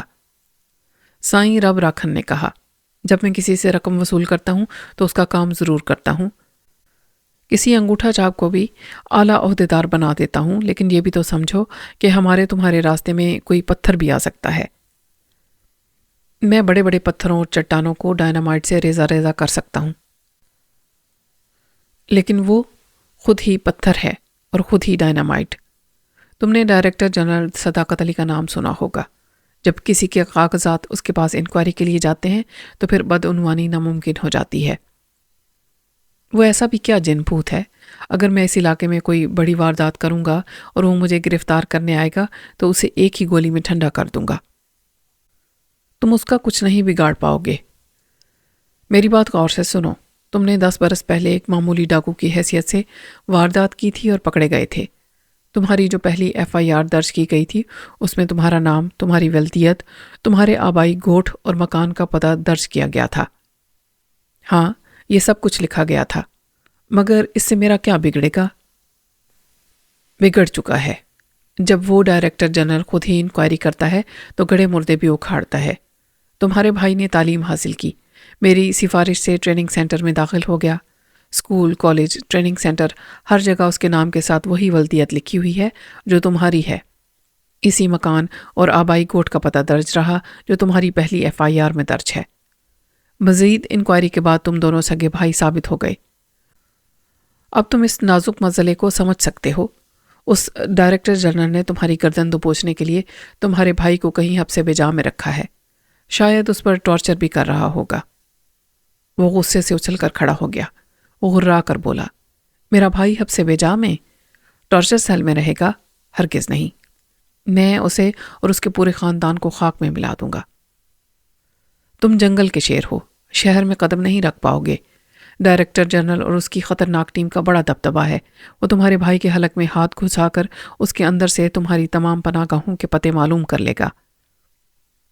بکواس مت کرو وڈے سائیں، تم نے مجھ سے 20 لاکھ روپے لیے ہیں، میں دنیا کو لوٹتا ہوں، تم مجھے لوٹنا چاہتے ہو، میری رقم ہضم نہیں کر پاؤ گے۔ ایک گولی، صرف ایک گولی تمہارے سینے میں اترے گی، اس کے بعد حویلی میں تم نے جتنی دولت جمع کی ہے وہ بھی میں سمیٹ کر لے جاؤں گا۔ اتنی سیدھی سی بات میں نے بہت پہلے سمجھ لی تھی کہ تمہارا بھائی ڈائریکٹر جنرل کے شکنجے میں پھنسے گا اور تمہاری رقم میری مٹھی میں دبی رہے گی تو تم مجھے زندہ نہیں چھوڑو گے، اصل کے ساتھ سود بھی وصول کرو گے اور اس حویلی کی دولت لوٹ کر لے جاؤ گے۔ اسی اثنا میں ایک لڑکا ہاتھوں میں چائے کی ٹرے اٹھائے ہوئے آیا اور پھر اسے سینٹر ٹیبل پر رکھ کر چلا گیا۔ سائیں نے مسکرا کر راکھن سے کہا، ان بچوں کو جتنی بھی عقل سکھا دو، رہتے تو یہ بچے ہی ہیں۔ یہی دیکھو کہ تم ملک الموت بن کر میرے سر پر کھڑے ہو اور وہ کمبخت چائے لے کر آیا ہے۔ راکھن نے کہا، اسے تم آخری خواہش سمجھ کر پی سکتے ہو۔ سائیں راکھن نے ایک پیالی میں چینی ڈالی، پھر کیتلی کے ڈھکن کو اٹھا کر اس میں جھانکتے ہوئے بولا، گدھے کا بچہ، کیتلی میں چائے لانا بھول گیا، یہ دیکھو۔ اس نے کیتلی کے اندر ہاتھ ڈالا۔ سائیں راکھن کا ہاتھ اس کے اندر ہی تھا۔ اس نے کیتلی کو اٹھا کر اسے الٹایا، پھر کہا، اس میں چائے کی گرمی نہیں، 5 لاکھ کی گرمی ہے جو سرکار سے ملے گی۔ راکھن نے کلاشنکوف کو سیدھی کر لی، لیکن نشانہ لینے سے پہلے ہی اس اٹھی ہوئی کیتلی کا پیندا فائر کی آواز سے ٹوٹ کر بکھر گیا۔ کیتلی کے اندر رکھے ہوئے ریوالور کی گولی سیدھی راکھن کے سینے میں پیوست ہوئی۔ اس کے ساتھیوں نے چھلانگیں لگا کر صوفوں کے پیچھے مورچہ بنانا چاہا۔ دوسری اور تیسری گولی گدے کے ایک سوراخ سے نکلی۔ دوسری تو خالی گئی، تیسری نے راکھن کے ایک ساتھی کو ہمیشہ کے لیے اوندے منہ گرا دیا۔ فانوس پر چڑھے ہوئے لڑکے نے شلوار اور کمر کے درمیان اڑ سے ہوئے ایک ٹیٹی کو نکالا اور صوفے کے پیچھے سے نشانہ لینے والے کو ایک ہی فائر میں اڑا دیا۔ سائیں راکھن نے تیسرے کو گولی ماری۔ آنے والوں کو فوری جوابی کارروائی کا موقع اس لیے نہیں ملا کہ ان کی موت کے انتظامات بہت پہلے سے ہو چکے تھے۔ پھر یہ کہ جنگلوں اور دیہاتوں میں زندگی گزارنے والے ڈاکوؤں نے ایسے کم سن گارڈز کبھی نہیں دیکھے تھے۔ وہ انہیں بچے اور نہتے سمجھ کر دھوکہ کھا گئے تھے۔ مردہ راکھن کے 4 ساتھیوں میں سے ابھی بھی ایک باغی تھا۔ وہ بری طرح بدحواس ہو گیا تھا۔ وہاں سے اندھا دھند فائرنگ کرتا ہوا بھاگنے لگا۔ سائیں راکھن نے ایک ہاتھ اٹھا کر اسے گولی مارنے سے منع کر دیا۔ پنجرے کا پنچھی بھلا کہاں جا سکتا تھا؟ 1 منٹ کے بعد حویلی کے احاطے سے تڑتڑاہٹ کی آوازیں سنائی دیں، پھر خاموشی چھا گئی۔ سائیں نے صوفے کی پشت سے ٹیک لگا کر ایک لڑکے سے کہا، تھانے دار سے بات کراؤ۔ لڑکے نے ریسیور اٹھا کر نمبر ڈائل کیے، پھر رابطہ ہونے کے بعد کہا، اپنے تھانے دار کو فون دو، ہمارے سائیں داتا بات کریں گے۔ چند لمحات کے بعد ہی تھانے دار کی آواز سنائی دی۔ لڑکے نے اپنے سائیں کو ریسیور دیا، اسے کان سے لگا کر بولا، ڈائریکٹر جنرل اور انٹیلیجنس کے بندوں کے پہنچنے سے پہلے کام ہو چکا ہے۔ تمہاری وردی میں 1 فیتے کا اضافہ ہوگا اور 5 لاکھ روپے نقد ملیں گے۔ وہ خوش ہو گیا۔ جیو سائیں، آپ سچ مچ وڈے سائیں ہو۔ وہ سچ مچ مر گیا ہے نا؟ میرے کھیل میں کوئی جھوٹ موٹ نہیں مرتا، کام کی بات کرو۔ مجھے یاد ہے وڈے سائیں، 5 میں سے 50,000 میرے اور 4.5 لاکھ روپے آپ کے۔ میں لین دین میں بے ایمانی نہیں کروں گا۔ یہ پرانی گھسی پٹی بات ہے کہ پولیس سے نہ دوستی اچھی نہ دشمنی۔ میں نے پہلے ہی کہہ دیا تھا، نقد 4.5 لاکھ روپے تیار رکھو۔ میں تمہاری سرکار سے انعام حاصل کرنے کا انتظار نہیں کروں گا۔ ایک ہاتھ سے 2 اور دوسرے ہاتھ سے راکھن سمیت 5 لاشیں لے جاؤ۔ وڈے سائیں، ایسی بھی کیا بے اعتباری، میں پورے 4.5 لاکھ لے کر آ رہا ہوں۔ آؤ اور یہاں سے کچرا لے جاؤ۔ راکھن کو پولیس مقابلے میں ہلاک کرنے کا کریڈٹ حاصل کر لو، مگر دودھ پینے سے پہلے بالائی مجھے دے کر جاؤ۔ سائیں نے ریسیور لڑکے کو دیا۔ لڑکے نے اسے کریڈل پر واپس رکھ دیا۔ ہوٹل سے نکلنے کے بعد سنی کا موڈ خراب تھا۔ شہناز اس کے ساتھ گاڑی کی پچھلی سیٹ پر بیٹھی تھی اور اس کے ایک ہاتھ کو اپنے دونوں ہاتھوں میں لے کر تھپک رہی تھی۔ اس کا غصہ ٹھنڈا کر رہی تھی۔ پھر وہ مسکرا کر اشاروں سے بولی، مسکراؤ۔ اس نے شانی کو گہری سنجیدگی سے دیکھا، پھر بڑی کنجوسی سے مسکراتے ہوئے کہا، میں تو مسکراتا ہی رہتا ہوں، اپنی باتوں سے اور اپنے طرز عمل سے دوسروں کو بھی ہنساتا ہوں، مگر یہ عجیب دنیا ہے کہ یہ ہنسانے والوں کو بھی پتھر مارتی ہے۔ اس نے کاغذ کے پیڈ پر لکھا، پتہ نہیں کیا بول رہے ہو، اتنا بتا دو کہ ہوٹل میں غصہ کیوں آیا تھا۔ سنی نے کاغذ قلم لے کر لکھا، دادا جان نے ہمیں اور ہمارے والدین کو بچپن سے سونے کا نوالا کھلایا، ہمارے والدین کو گھر بیٹھے بیٹھے لکھ پتی بنا دیا، لیکن بیٹوں نے ایک رات میں ہی فیصلہ کیا اور دوسری صبح باپ کو چھوڑ دیا۔ برسوں کے رشتے اور بزرگی کا بھی کوئی لحاظ نہیں کیا، لیکن ابھی ہوٹل میں ہونے والی بہو روبی کی بے عزتی ہو رہی تھی تو ڈیڈی اس کی اور اپنے بھائی جان کی عزت رکھنے کی خاطر رشتہ داری ظاہر کرنا چاہتے تھے۔ میں نے انہیں ایسا کرنے سے روک دیا، کیونکہ یہ رشتہ داری نہیں، دوغلا پن ہے۔ وہ گھر کی 4 دیواری میں باپ نہیں ہوئے، پھر وہ سرے عام میرے باپ کیسے ہو سکتے ہیں؟ شانی نے لکھا، تم نے انہیں انتقاماً باپ کا رشتہ ظاہر کرنے سے روک دیا، تم نے انکل کے احساسات کو بھری محفل میں جھنجھوڑا۔ اب تو تمہارا غصہ ختم ہو جانا چاہیے۔ ذہنی انتشار میں مبتلا رہنا دانشمندی نہیں۔ اس نے سر ہلا کر آل رائٹ کہا، پھر زیر لب مسکرانے لگا۔ سیکیورٹی افسر سادے لباس میں ڈرائیور کی حیثیت سے کار چلا رہا تھا۔ سنی نے اسے ایک عمارت کے سامنے کار روکنے کو کہا۔ کار رک گئی۔ شانی نے اشارے سے رکنے کی وجہ پوچھی۔ اس نے کاغذ پر لکھا، اس عمارت میں اسی اخبار کا دفتر ہے جہاں دادا جان کی سفارش سے مجھے معاون مدیر بنایا گیا ہے۔ میں اب یہ سفارشی رشتہ ختم کر کے آنے لگا ہوں۔ وہ لکھنے کے بعد جانا چاہتا تھا۔ شانی نے اس کا بازو تھام کر جانے سے روک لیا، پھر لکھا، بے شک میرے نانا جان کا احسان نہ لو، اخبار کی ملازمت چھوڑ دو، لیکن آزاد صحافی کی حیثیت سے دوسرے اخبارات میں لکھتے رہو۔ میں ایسا ہی کروں گا، اسی لیے اخبار سے اپنا تعلق ختم کرنے جا رہا ہوں۔ کوئی ضرورت نہیں ہے جانے کی، وہاں جاؤ گے تو تمہارا موڈ اور خراب ہوگا۔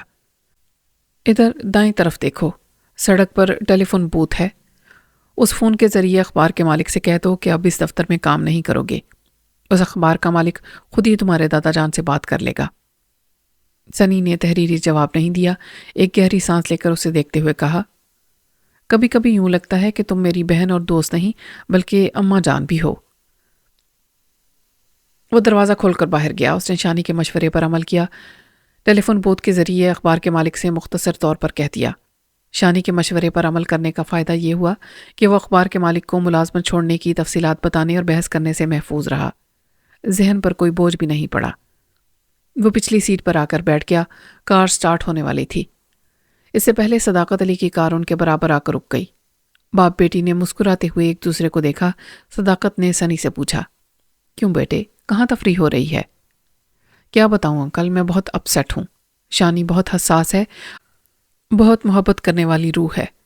یہ میرا دل بہلانے کے لیے مجھے یہاں لیے پھر رہی ہے۔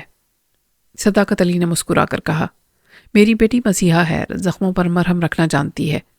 کیا خیال ہے تھوڑا سا مرہم مجھے بھی رکھنے دو؟ میری گاڑی میں آ جاؤ، آگے چل کر کولڈ ڈرنک پئیں گے، اس کے بعد سیکیورٹی افسر کے ساتھ چلے جانا۔ سنی نے ہاتھوں کے اشاروں سے بتایا کہ وہ اس کے پاپا کی کار میں بیٹھیں گے، کہیں جا کر کولڈ ڈرنک پئیں گے، پھر واپس اپنی کار میں گھر جائیں گے۔ اس نے سیکیورٹی افسر سے کہا، ہم انکل کے پاس جا رہے ہیں، تم ہمارے پیچھے کار لے کر آؤ۔ وہ دونوں اس کار سے نکل کر صداقت علی کی کار میں آ گئے۔ صداقت نے کار سٹارٹ کر کے آگے بڑھا دی۔ سیکیورٹی افسر ان کے پیچھے پیچھے اپنی کار کو لانے لگا۔ اس کے علاوہ بھی سیکیورٹی کی 4 گاڑیاں ان کے پیچھے تھیں۔ وہ بہت شفر شناسی سے اس کی نگرانی کر رہے تھے اور دشمنوں پر نظر رکھنے کی کوششیں کر رہے تھے۔ شانی نے ایک کاغذ پر کچھ لکھ کر اپنے باپ کو دیا۔ باپ نے ایک ہاتھ سے کار ڈرائیو کرتے ہوئے پڑھا۔ اس نے لکھا تھا، پاپا، میں نے صبح آپ کو بتایا تھا کہ دادا جان کے تمام رشتے بکھر گئے ہیں۔ سنی بہت حساس ہے، اس نے والدین کو چھوڑا اور نہ دادا جان کو، بس عجیب حرکتیں کر رہا ہے۔ دونوں رشتوں کے درمیان اس نے ایک خیمہ لگا رکھا ہے اور وہ خیمہ ایک سنگم ہے۔ جب تک تمام بھٹکے ہوئے رشتے اس سنگم پر آ کر نہیں ملیں گے، تب تک نہ تو وہ باپ کو تسلیم کرے گا اور نہ ہی دادا کو۔ پلیز آپ اسے فرسٹریشن سے بچائیں۔ صداقت نے اسے پڑھ کر کار ڈرائیو کرتے ہوئے کہا، سنی بیٹے، تم تو بچپن سے ذہین اور زندہ دل ہو، بڑی سے بڑی بات کو مذاق میں اڑاتے ہو۔ یہ تو سب جانتے ہیں اور مانتے ہیں کہ بے شمار خاندانوں کے افراد آپس میں لڑتے جھگڑتے اور بچھڑتے رہتے ہیں، پھر حالات کے کسی موڑ پر آ کر مل بھی جاتے ہیں۔ انکل، آپ دادا جان کو اچھی طرح جانتے ہیں، وہ کبھی ان کی صورتیں دیکھنا نہیں چاہیں گے۔ ان کا مزاج ہی کچھ ایسا ہے، وہ تھوک کر کبھی نہیں چاٹتے۔ بیٹے، اولاد انتہائی کم ظرف ہو تو بزرگ انہیں اپنی ذات سے باہر نکالتے ہیں، مگر غلاظت سمجھ کر کبھی نہیں تھوکتے۔ پھر یہ کہ دوبارہ کیا چاٹیں گے جب انہوں نے تھوکا ہی نہیں؟ تمہارے ڈیڈی اور چچا نے خود انہیں چھوڑا ہے۔ جی ہاں، وہ سب خود ہی گئے ہیں، لیکن دادا جان انہیں روک سکتے تھے۔ یہ ان کی ایک چال ہے، وہ اس ملک میں زیر زمین دنیا کے گاڈ فادر یوں ہی نہیں کہلاتے۔ ان کی ایک ایک بات میں گہرائی اور نفسیاتی حکمت عملی ہوتی ہے۔ دادا جان نے اپنے بیٹوں کو خاندان کا شیرازہ بکھیرنے سے نہیں روکا، اس میں بھلا کیا حکمت عملی ہے؟ وہ ایک پتھر سے ایک بندہ نہیں مارتے، ایک سے زیادہ کو زمیں بوس کرتے ہیں۔ انہوں نے تمہارے ڈیڈی اور انکل وغیرہ کو پوری طرح ٹھوکریں کھانے کے لیے علیحدہ کیا ہے۔ دونوں بیٹے کھونٹے سے بندھے ہوئے بیل ہیں، رسے کی لمبائی تک بھاگیں گے، پھر جھٹکے کھا کر واپس آئیں گے۔ یہ اپنے بچوں کے لیے ان کی نفسیاتی چال ہے۔ اور سیاسی یہ ہے کہ وہ مخالف ایجنسی کے گاڈ فادر کو خوش فہمی میں مبتلا کر رہے ہیں۔ وہ گدا فادر سمجھ رہا ہے کہ اس نے جوان بیٹوں کے ذریعے تمہارے دادا جان کی کمر توڑ دی ہے۔ بیٹوں سے زیادہ باپ کے اندرونی معاملات کو کوئی دوسرا نہیں جانتا۔ وہ مخالف گاڈ فادر جب بیٹوں کے ذریعے ان کے اندرونی راز اور خفیہ اہم ذرائع معلوم کرنا چاہے گا، تب اسے معلوم ہوگا کہ تمہارے دادا جان قفل سلیمانی ہیں، جسے کوئی کھول کر ان کے اندر نہیں جھانک سکتا۔ انکل آپ کی باتیں بڑا حوصلہ دے رہی ہیں۔ میرے دادا جان ذہانت کے اعتبار سے کبھی بوڑھے نہیں ہوں گے، کوئی سازش ان کی کمر توڑ نہیں پائے گی۔ لیکن یہ کیا بات ہے کہ آپ ان کی مخالفت بھی کرتے رہتے ہیں اور تعریفیں بھی کر رہے ہیں۔ میں ان کی شیطانی ذہانت اور حکمت عملی کی تعریفیں کر رہا ہوں۔ سنی نے جھینپ کر کہا، آپ بھی میرے بزرگ ہیں، اب میں آپ سے کیا بحث کروں؟ بحث سے کچھ حاصل بھی نہیں ہوتا، یہ مقدر کا کھیل ہے۔ اس نے مجھے اور تمہارے دادا جان کو آگ اور پانی بنا دیا ہے۔ وہ ایک سنیک بار کے سامنے رک گئے۔ صداقت نے کولڈ ڈرنک کا آرڈر دیا، دوسرے کار میں بیٹھے ہوئے سیکیورٹی افسر کو بھی بوتل پلائی۔ سنی نے بوتل سے ایک گھونٹ پی کر کہا، رشتے بھی عجیب شے ہیں، اپنے بزرگوں سے لڑنے جھگڑنے اور الگ ہونے کے باوجود ان سے کوئی نامعلوم سا ذہنی لگاؤ رہتا ہے۔ ہزار عداوت کے باوجود کوئی ہمارے باپ دادا کے لیے گالیاں نکالے تو ہمارا خون کھول جاتا ہے۔ بیٹا، یہ بہت پرانی کہاوت ہے کہ پانی میں لاٹھی مارو تو پانی الگ نہیں ہوتا، لیکن پانی میں زہر تو گھل سکتا ہے۔ نفرت کا زہر، فرسٹریشن کا زہر۔ تم صبح سے ذہنی انتشار میں مبتلا ہو۔ آج پہلا دن ہے، پتہ نہیں آگے چل کر تم کس قدر جذباتی اور جنونی ہوتے رہو گے۔ میرا مشورہ مانو تو کچھ دن کے لیے یہ شہر چھوڑ دو۔ تمام رشتہ داروں سے دور رہ کر صرف اپنی صحافت کے پیشے سے دل لگاؤ۔ میں نے صبح سے کئی بار سوچا ہے کہ اپنے لوگوں سے دور، بہت دور چلا جاؤں۔ مجھے صرف 2 وقت کی روٹی چاہیے، میں کالم لکھ کر یا کسی اور طرح محنت مزدوری کر کے اپنی ضرورتیں پوری کر لوں گا۔ تمہیں کوئی اور کام کرنے کی ضرورت نہیں۔ میں نے تمہارے کالم پڑھے ہیں، تمہارے اندر ایک سچا صحافی ہے۔ اللہ نے چاہا تو تمہیں بہت عروج ملے گا۔ مجھے واقعی موجودہ گھریلو تنازعات سے دور رہنا چاہیے۔ لاہور میں میرے کئی صحافی دوست ہیں، اگر وہاں چلا جاؤں تو وہ مجھے ہاتھوں ہاتھ لیں گے۔ مجھے خبروں کی کوریج اور کالم نویسی کے لیے بہت اچھا ماحول ملے گا۔ صداقت نے PIA کے ایک بکنگ آفس کے سامنے کار روک دی، پھر کہا، بیٹے میں نے یہاں سے جانے کا مشورہ سوچ سمجھ کر دیا ہے، ابھی آ کر بتاؤں گا، تم ذرا انتظار کرو۔ وہ کار سے اتر کر بکنگ آفس کی طرف چلا گیا۔ شانی نے کاغذ پر لکھ کر پوچھا، پاپا سے کیا باتیں ہو رہی تھیں؟ وہ کہاں گئے ہیں؟ سنی اس سے قلم لے کر اس سوال کا تفصیلی جواب لکھنے لگا۔ تھوڑی دیر بعد صداقت واپس آ گیا۔ سنی کے پاس کار کی کھڑکی کے پاس چھک کر اسے ایک فلائٹ کا ٹکٹ دیتے ہوئے کہا، آج رات 8 بجے کی فلائٹ ہے۔ میں نے آج صبح انیکسی سے نکلتے وقت کوٹھی کے سامنے تمہارا خیمہ دیکھ لیا تھا۔ اس کا مطلب یہ ہے کہ نہ تمہارا گھر ہے نہ گھرستی کا سامان۔ تمہیں سفر کی تیاری نہیں کرنی ہوگی، خانہ بدوشوں کی طرح جب چاہو گے راستے اور منزلیں بدلتے رہو گے۔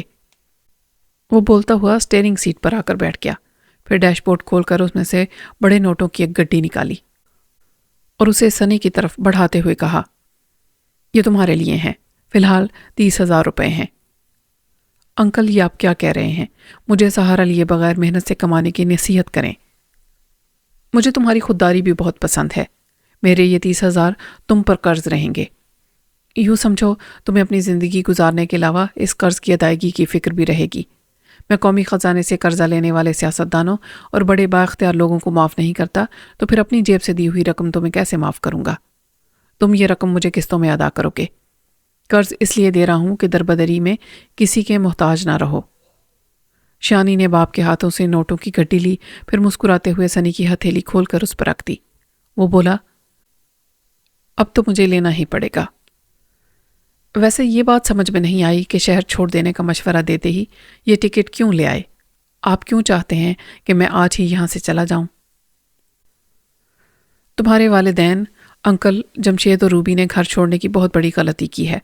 وکیل کی موجودگی میں پکے کاغذ پر جو کچھ لکھا ہے اس سے باپ سے عداوت اور اہلیتگی کا ثبوت پکا ہو گیا ہے۔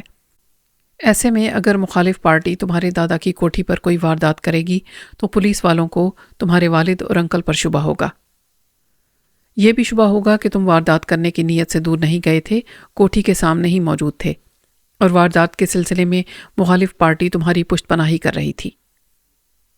انکل اس کا مطلب ہے کہ دشمن میرے دادا جان کو نقصان پہنچائیں گے، اور آپ اتنی معلومات کے بعد کیا کارروائی کریں گے؟ میری کارروائیاں مختلف نوعیت کی ہوتی ہیں، جس طرح تمہیں دور بھیج رہا ہوں اسی طرح تمہارے دادا جان کو آج رات ان کی کوٹھی میں نہیں جانے دوں گا۔ ان کے معاملات اتنے پھیلے ہوئے ہیں کہ میں ان کے ہی معاملات میں انہیں صبح تک الجھائے رکھوں گا۔ وہ کوٹھی خالی رہے گی، باہر سیکیورٹی گارڈز موجود رہیں گے تو کوئی ڈاکہ ڈالنے بھی نہیں آئے گا۔ مخالف گارڈ فادر کچھ اہم دستاویزات وہاں سے نکالنے کی کوشش کرے گا، اور وہ اس سلسلے میں کیا طریقہ اختیار کرے گا یہی میں دیکھنا چاہتا ہوں۔ بس تم شانی کے ساتھ اس گاڑی میں جاؤ۔ انکل، میں بڑی دیر سے حاجرہ آنٹی کے متعلق پوچھنا چاہ رہا تھا، لیکن گفتگو کا موضوع بدلتا رہا۔ آپ اور دادا جان اتنے زبردست ہیں کہ دشمن ان کے سائے سے بھی بھاگتے ہیں۔ ایسے میں انہوں نے ہماری آنٹی کو اغوا کرنے کی جرت کیسے کی؟ آپ ان کی بازیابی کے لیے کیا کر رہے ہیں؟ بیٹے، ہر کام اپنے وقت پر ہوتا ہے۔ مجھے اس حد تک معلومات حاصل ہو گئی ہیں کہ وہ جہاں بھی ہے خیریت سے ہے۔ دشمن میری شریک حیات کو اغوا کرنے کا حوصلہ کرنے کے باوجود جانتا ہے کہ میری شریک حیات کو عزت دے گا، تو آئندہ میں بھی اس دشمن سے نرم رویہ رکھوں گا۔ تم آنٹی کی فکر نہ کرو، تم شانی کے ساتھ جاؤ۔ پھر باپ نے اشاروں کی زبان میں بیٹی سے کچھ باتیں کی، اور اس کے بعد وہ سنی کے ساتھ گاڑی سے اتر کر سیکیورٹی افسر والی گاڑی میں آ کر بیٹھ گئی۔ جب وہ گاڑی سٹارٹ ہو کر آگے بڑھ گئی اور دور جا کر نظروں سے اوجھل ہو گئی تو ایک شخص کار کے قریب آیا۔ صداقت نے کہا، بیٹھ جاؤ۔ صداقت نے اگلی سیٹ کا دروازہ کھولا۔ وہ شخص شکریہ ادا کرتے ہوئے اگلی سیٹ پر بیٹھ کر دروازہ بند کرتے ہوئے بولا، سر، کام ہو گیا۔ وہ کار سٹارٹ کر کے آگے بڑھتا ہوا بولا، ہاں، سنی 8 بجے کی فلائٹ سے لاہور چلا جائے گا۔ میری بیٹی اسے سی آف کرنے ایئرپورٹ جائے گی۔ ابھی تھوڑی دیر بعد پیر عظمت اللہ شاہ سلطانی کو ایسا زبردست جھٹکا پہنچے گا کہ وہ صبح تک اپنی کوٹھی میں آرام سے سونے کے لیے نہیں آ پائے گا۔ اب اپنے انتظامات بتاؤ۔ سر، آپ کی ہدایت کے مطابق انتظامات مکمل ہیں۔ ہمارا تعلق پولیس اور انٹیلیجنس سے نہیں ہے، ہم آپ کے خفیہ جاسوس ہیں۔ ہمارے 6 جاسوس پولیس کی وردی میں ہوں گے۔ میں آپ کے ساتھ سادے لباس میں رہوں گا۔ ہمیں وقت بتا دیں، کس وقت آپ سے ملاقات ہوگی؟ میں 7:30 بجے اپنی سرکاری بنگلے میں رہوں گا۔ ہم وہاں سے 8 بجے تک پیر شاہ سلطانی کی کوٹھی تک پہنچ جائیں گے۔ اس نے سڑک کے کنارے کار روک دی اور پھر کہا، وقت کی پابندی بہت ضروری ہے، اب چلو۔ وہ سلام کرتا ہوا کار سے باہر آ گیا اور دروازے کو بند کر دیا۔ صداقت کار کو ڈرائیو کرتا ہوا آگے جانے لگا۔ اس وقت شام کے 5 بجنے والے تھے۔ وہ اپنے بنگلے میں پہنچا تو سرکاری ملازم نے دروازہ کھولا، پھر پوچھا، چائے لاؤں جناب؟ نہیں، میں تنہائی چاہتا ہوں، فون کا پلگ نکال دو۔ میری کار باہر کھڑی ہے، مجھے دیکھ کر کوئی ملاقات کرنے چاہے تو کہہ دینا کہ میں کمشنر صاحب کے ساتھ ان کی کار میں بیٹھ کر چلا گیا ہوں اور میری واپسی آدھی رات سے پہلے نہیں ہوگی۔ ملازم نے کمرے سے باہر جاتے ہوئے دروازہ بند کر دیا۔ اس کے جانے کے بعد وہ جوتوں سمیت بستر پر آ کر لیٹ گیا اور پھر آنکھیں بند کر لیں۔ اس رات اسے 2 منصوبوں پر عمل کرنا تھا۔ وہ ان منصوبوں پر پھر سے غور کرنے لگا تاکہ کوئی کمزور پہلو ایسا نہ رہے کہ وہ ناکامی کا سبب بنے۔ وہ بہت دیر تک غور کرتا رہا، پھر موبائل فون نے اسے متوجہ کیا۔ اس نے اٹھ کر بٹن دبایا، پھر کہا، یقیناً تم ہو۔ حاجرہ کی آواز آئی، جی ہاں، میں ہی ہوں۔ صبح 11 بجے سے اب تک کئی بار فون کر چکی ہوں۔ کیا آپ نے موبائل فون بند کر رکھا تھا؟ فون میں کچھ خرابی ہو گئی تھی، ایک ماہر اسے درست کر رہا تھا۔ میں نے آپ کے سرکاری بنگلے پر بھی فون کیا تھا، ملازم ہر بار یہی کہتا تھا کہ آپ کسی کام سے باہر گئے ہیں۔ تم اچھی طرح سمجھ سکتی ہو میں تمہیں ڈھونڈ نکالنے کے لیے اس شہر میں مارا مارا پھر رہا ہوں۔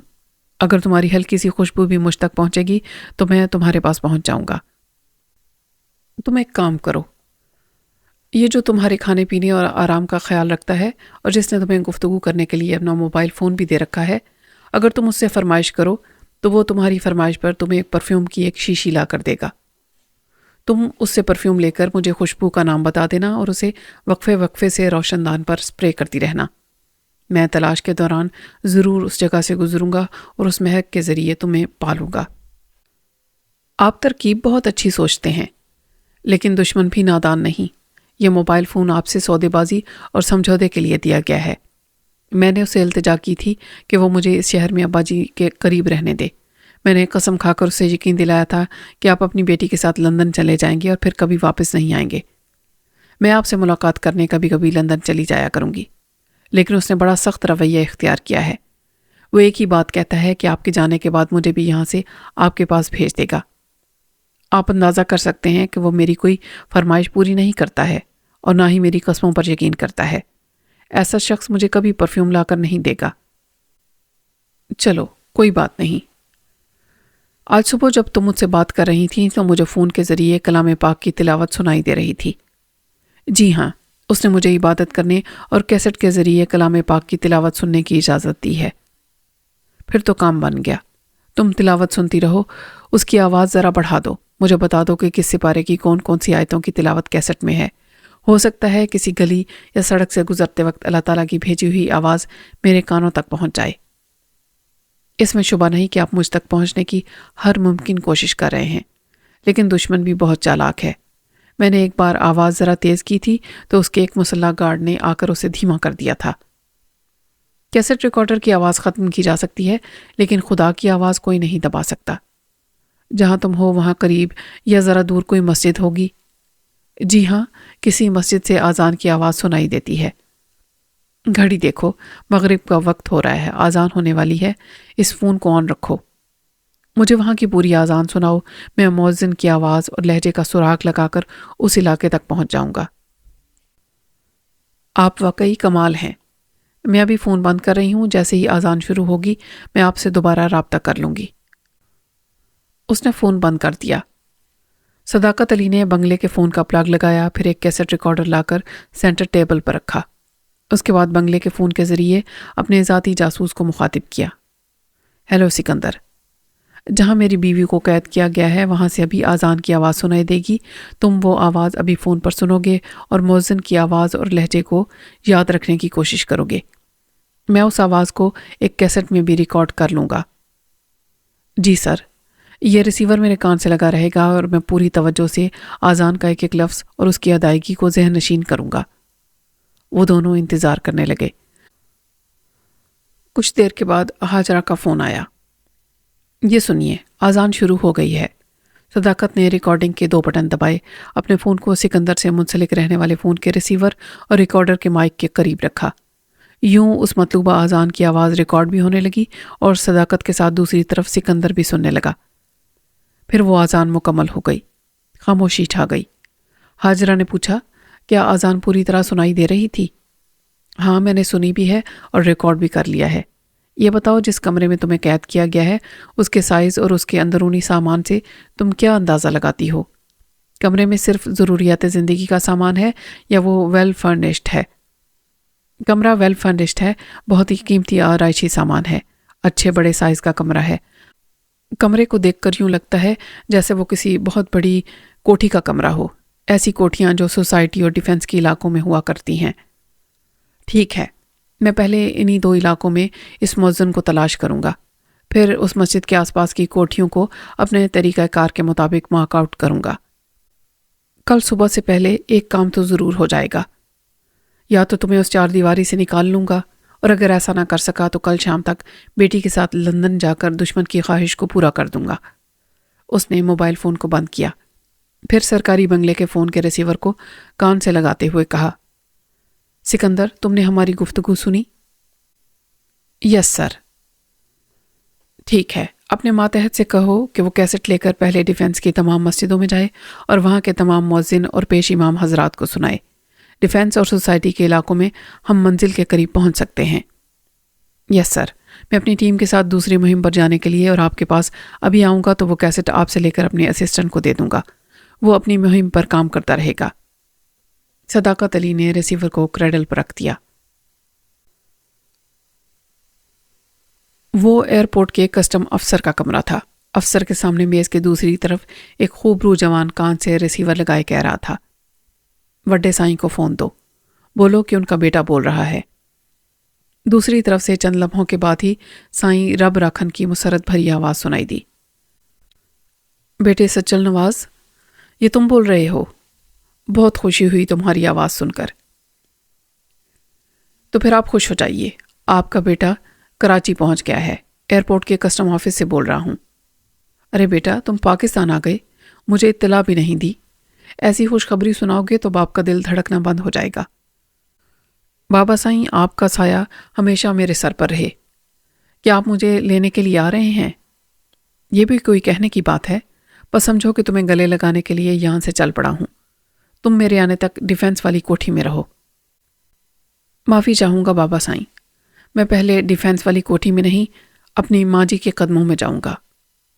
سائیں رب راکھن ذرا سا تل ملایا اور پھر ناگواری سے بولا، خوشی کے موقع پر دکھ دینے والی باتیں نہ کیا کرو۔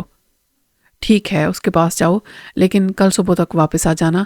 میں کراچی پہنچ کر اپنی کوٹھی میں تمہارا انتظار کروں گا۔ شکریہ بابا سائیں، آپ نے فراغ دلی کا مظاہرہ کیا۔ میں نہ بھی کرتا تو تم ضرور اس سے ملنے جاتے۔ میں کیا کروں؟ آپ اور ماں جی دو الگ جزیرے بن گئے ہیں۔ ان جزیروں کے درمیان میں ایک کشتی کی طرح ڈول رہا ہوں، کبھی اس جزیرے پر اور کبھی اس جزیرے پر لنگر انداز ہوتا رہتا ہوں۔ ٹھیک ہے، ابھی تم ڈول رہے ہو، مگر میرا دل کہتا ہے اور دنیا بھی کہتی ہے کہ بیٹا آخر باپ کا ہوتا ہے۔ جاؤ اس سے مل لو، کل صبح ملاقات ہوگی۔ رابطہ ختم ہو گیا۔ سامعین، اسی موڑ پر اختتام کرتے ہیں آج کی قسط کا۔ نئی قسط کے لیے انتظار ضرور کیجیے گا۔ تب تک کے لیے اللہ حافظ۔